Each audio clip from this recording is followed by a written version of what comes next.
আজকে বানাচ্ছি ছোলার ডাল। এখানে কড়াইতে গোটা জিরে, গোটা শুকনো লঙ্কা ভেঙে আর ছোট ছোট দুটো তেজপাতা সম্বার দেওয়া হয়েছে। এখানে ছোলার ডাল নুন, হলুদ, কাঁচা লঙ্কা দিয়ে বয়েল করে রাখা হয়েছে।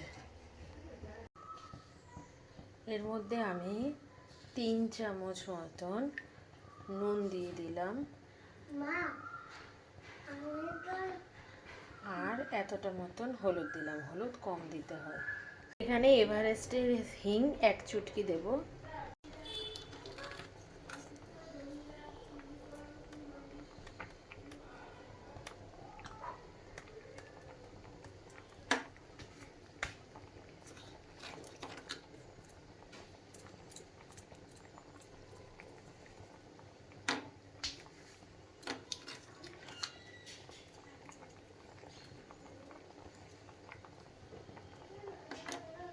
এখানে নামানোর সময় চিনি দিয়েছি পরিমাণ মতন।